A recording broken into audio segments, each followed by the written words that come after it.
ఓం గం గణపతి నమః శ్రీమాత్రే నమః శ్రీ వారాహిదేవి నమో నమః. Welcome to our YouTube channel Chagantipati talks.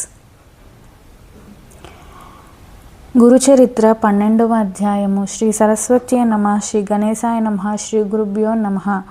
సిద్ధయోగి ఇంకా ఇలా చెప్పారు. అప్పుడు ఆ తల్లి పుత్రవాత్సల్యంతో ఇలా అన్నది, నాయన నీవు లోకానికి ధర్మం చెప్తావు కదా, మరి నీవు కూడా 12 సంవత్సరాలు బ్రహ్మచర్యం అవలంబించాక గృహస్థువై బిడ్డలు కలిగాక సన్యసించి లోకానికి ఆదర్శం చూపాలి కదా. ఇలా క్షణికావేశంలో సన్యాసం స్వీకరిస్తే వాసనాక్షయం అవ్వక మానవులు పతితులవుతారని శాస్త్రాలు హెచ్చరిస్తున్నాయి కదా అని బ్రతిమాలింది. అప్పుడు వటువైన నరహరి అలనాడు కపిలుడు తల్లికి జ్ఞానోపదేశం చేసిన విధంగా ఆమెకు తత్వమిలా బోధించాడు. అమ్మ, భౌతికమైన శరీరాలు వైభవము అశాశ్వతాలే. మరణం లేని వాడంటూ ఎవడూ లేడు. మృత్యుదేవత ఎప్పుడూ జీవితాన్ని వెన్నంటే ఉంటుంది. యువకులైన వృద్ధులైన ఈ శరీరము ఎప్పుడు రాలిపోతుందో తెలియదు. అప్పిచ్చినవాడు తానిచ్చిన గడువు ఎప్పుడు తీరుతుందా అని లెక్క పెట్టుకున్నట్టు మృత్యుదేవత కూడా మానవులు జీవితకాలాన్ని లెక్కబెడుతూ ఉంటుంది. రాత్రి పగలు అన్నవి మానవుని ఆయుర్దాయాన్ని ఎగరగొట్టుకుని పోతుంటాయి. ఈ శరీరము, భార్య, బిడ్డలు, గృహము, ధనము, జీవితం అశాశ్వతమని మరిచి అవే ప్రధానం అనుకుని జీవించేవారు పశువులవుతారు. కనుక ధర్మాచరణం ఒక్కటే మానవుల కర్తవ్యం. అలాగాక మృత్యువును జయించిన వారు మాత్రమే నీవు చెప్పినట్లు విరామంగా జీవించవచ్చు. కానీ మానవులు కొద్ది నీరు మాత్రమే ఉన్న సరస్సులోని చేపల వంటి వారు. ఆ కొంచెం నీరు ఇంకిపోయాక వాటి గతేమిటి?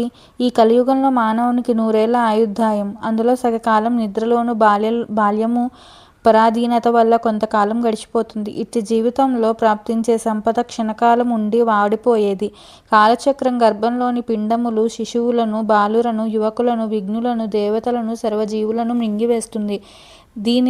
దేని మీదైనా మమకారం పెట్టుకోవడం ఆత్మవంచనే. దుఃఖాన్ని కొని తెచ్చుకోవడమే అవుతుంది. బయట చర్మము, లోపల మాంసము, ఎముకలు, రక్తము గల ఈ శరీరము నీటి బుడగ వంటిది. శరీరము జడము, నశ్వరము. ఆత్మ చిత్స్వరూపము, శాశ్వతము.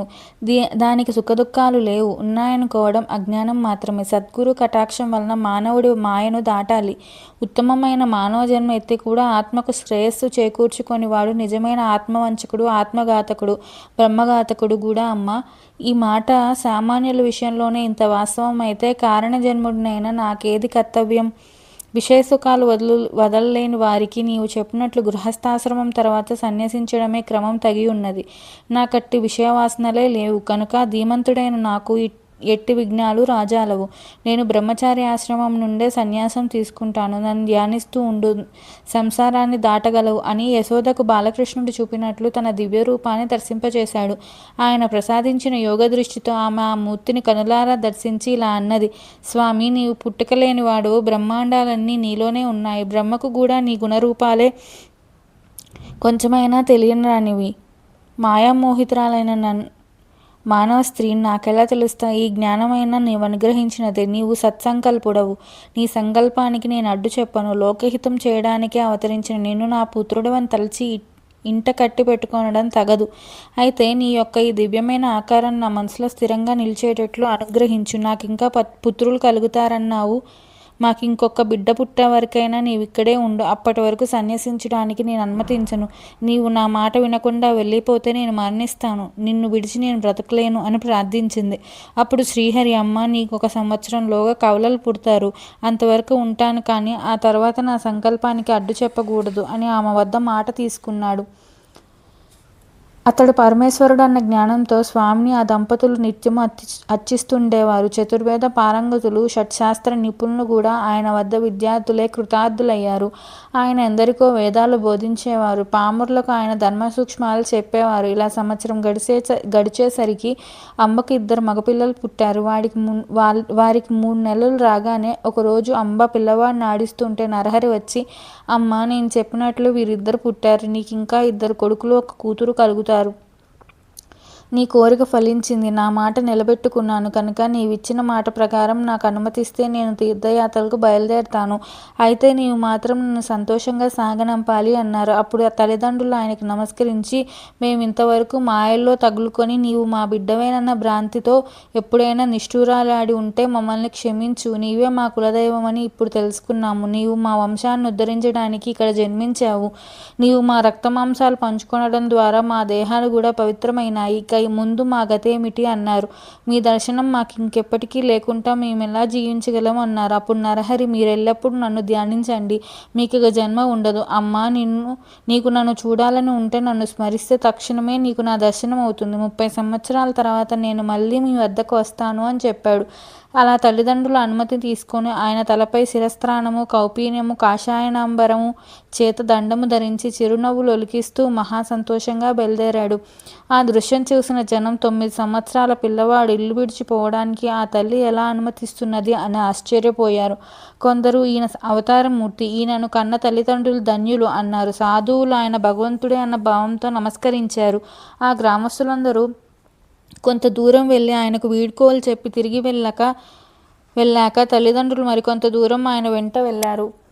అక్కడ నరహరి వారికి కర్పూరం వల్లే తెల్లగానున్న తన దత్తాత్రేయ స్వరూపము, తర్వాత శ్రీపాదులను దర్శనమిచ్చారు. అది తమ శనిప్రదోష పూజా ఫలితమైనని తలచి ఆ తల్లిదండ్రులు, మా జన్మలు ధన్యమయ్యాయి, మీరు దయతో మాకు మళ్ళీ దర్శనం ఇవ్వాలని వేడుకొనగా ఆయన తప్పక మళ్ళీ దర్శనమిస్తానని మాట ఇచ్చి వాళ్ళను వెనుకకు పంపాడు. ఆ దివ్యదర్శన ప్రభావం వలన వారు తమ పుత్ర వ్యామోహం మర్చి భక్తిభావంతో వెనుకకు వెళ్ళారు. నరహరి బద్రీనాథ్ దిక్కుగా బయలుదేరి దారిలో ఆనందకాననము అనబడే వారణాసి పట్టణం చేరారు. మొదట ఆయన గంగలో స్నానం చేసి ఆత్మస్వరూపమైన విశ్వనాథుని దర్శించారు. తర్వాత అచ్చట ఒక యోగ్యమైన స్థలంలో వజ్రాసనం వేసుకొని ప్రాణవాయువును కుంభించి కేచరి ముద్రలో నాదానుసంధాన పొరులై కూర్చున్నారు. ఆయన నిత్యం 3 వేళలా మణికర్ణికా ఘట్టానికి వెళ్ళి శ్రద్ధగా గంగా స్నానం చేసి వస్తుండేవారు. ఆ క్షేత్రంలో ఉన్న తపస్సులు, మునులు, సాధువులు ఆయనను చూసి ఆశ్చర్యచకితులయ్యారు. యవ్వనం కూడా పూర్తిగా రాకముందే అంతటి వైరాగ్యము, కఠోరమైన తపస్సు చూసి ఆయన యోగపూర్ణుడని తెలుసుకొని నమస్కరిస్తుండేవారు. అచటి యతులలో వృద్ధుడు, శ్రేష్ఠుడు అయిన కృష్ణ సరస్వతి ఆయనకు భక్తితో నమస్కరిస్తుండేవారు. ఆయన సాక్షాత్తు అవతార పురుషుడని, సన్యాస మార్గాన్ని పునరుద్ధరిస్తాడని, ఆయన విశ్వగురువుడైనప్పటికీ లోకోద్ధరణ కోసం మాత్రమే ఆదర్శప్రాయుడైన సాధకునిలా తపస్సు చేస్తున్నాడని, కనుక ఆయన వయసులోనే చిన్నవారైన జ్ఞానంలో వృద్ధులే గనక ఆయనకు యతులు కూడా నమస్కరించవచ్చని కృష్ణ సరస్వతి చెప్తుండేవారు. చివరకు ఆ కృష్ణ సరస్వతి స్వామి ఆదేశానుసారం ఆయన శిష్యులు నరహరి వద్దకు వెళ్ళి నమస్కరించి, స్వామి, మీరు పరమేశ్వర్లే గాని మానవ మాతృలు గారు. సజ్జనులను, ధర్మాన్ని ఉద్ధరించడానికి భూమిపై అవతరించారు. శ్రీ ఆదిశంకరులు స్థాపించిన సన్యాస మార్గం దాదాపు లుప్తమైంది. దానిని మరలా మీరే నిర్దుష్టం చెయ్యాలి. అధికారులు కాని వారికి ఈ మార్గం భయంకరమైనదైనా బుద్ధిమంతులకు సులభంగా ఆత్మానందం ఇచ్చే ఈ సన్యాస మార్గాన్ని మీరే పునరుద్ధరించాలి. సన్యాసులమైన మేము ఇప్పుడు మిమ్ములను సేవిస్తే లోకనింద ఏర్పడుతుంది కనుక మీరు కూడా సన్యసిస్తే మేము కూడా మీ సేవ చేసుకోవచ్చు అని ప్రార్థించారు. నరహరి వారి ప్రార్థనను మన్నించి సత్సంప్రదాయ సముద్ధరణ కొరకు శ్రీ కృష్ణ సరస్వతి పాదులను గురువుగా స్వీకరించి శాస్త్ర పద్ధతిని వారి వద్ద సన్యాసం స్వీకరించారు. అప్పుడు గురువిచ్చిన దీక్షానామం శ్రీ నృసింహ సరస్వతి. తరువాత ఆయన కొంతకాలం కాశీ పట్టణంలో ఉండి మానవులకు 4 పురుషార్థాలను ప్రసాదించగల వేదార్థాన్ని భక్తులకు ప్రవచించారు. అంతవరకు గురుకథను శ్రద్ధగా వింటున్న నామధారకుడు, స్వామి, నాకు ఒక సందేహం కలుగుతున్నది. విశ్వగురుడైన శ్రీగురునికి ఇంకొక గురువు ఎలా కాగలరు? గురువును ఆశ్రయించిన ఆయన సాధించవలసినది ఏమున్నది అని అడిగాడు. సిద్ధయోగి ఇలా చెప్పారు. పూర్వం శ్రీరామచంద్రుడు వశిష్ఠ మహర్షిని, శ్రీకృష్ణుడు సాందీప మహర్షిని గురువులుగా వరించినట్లే శ్రీగురుడు కూడా శ్రీ కృష్ణ సరస్వతి స్వామిని గురువుగా ఎన్నుకున్నారు. ఈ గురు సాంప్రదాయం అనాది సిద్ధమైనది. దీనికి మూలపురుషుడు సదాశివుడు, ఆయన శిష్యుడు విష్ణువుకు శిష్యుడు బ్రహ్మదేవుడు. అటు తర్వాత గురు పరంపర ఇలా కొనసాగింది. బ్రహ్మదేవుడి నుండి వశిష్ఠుడు, శక్తి, పరాశరుడు, వ్యాసుడు, శుకుడు, గౌడపాదుడు, గోవింద భగవత్పాదాచార్యులు, శంకర్ భగవత్పాదులు, విశ్వరూపుడు, బోధజ్ఞానగిరి, సింహగిరి, ఈశ్వరతీర్థుడు, నృసింహతీర్థుడు, విద్యారణ్యుడు, మలయానందుడు, దేవతీర్థుడు, యాదవేంద్ర సరస్వతి, కృష్ణ సరస్వతి. ఈ కృష్ణ సరస్వతి స్వామియే శ్రీ గురుడని ప్రసిద్ధికెక్కిన శ్రీ నృసింహ సరస్వతి స్వామి యొక్క గురువు. తర్వాత శ్రీ గురుడు తాము స్వయంగానే పవిత్రములైనప్పటికీ అనేక పుణ్యతీర్థాలను దర్శిస్తూ బద్రికాశ్రమం చేరారు. తర్వాత ఆయన మేరు పర్వతానికి ప్రదక్షిణంగా సంచరిస్తూ సర్వక్షేత్రాలను దర్శిస్తూ పుణ్యతీర్థాల్లో స్నానం చేస్తూ శిష్యులతో కలిసి గంగాసాగర్ సంగమం చేరారు. ఆయన మొదట గంగకు ప్రదక్షిణంగా ప్రయాగ వరకు తటాకయాత్ర చేశారు. అది కూడా గంగా ప్రదక్షిణంతో సమానమే. అందుకే ప్రయాగను కూడా గంగాసాగరం అంటారు. ప్రయాగలో వారికి ఎంతోమంది శిష్యులయ్యారు.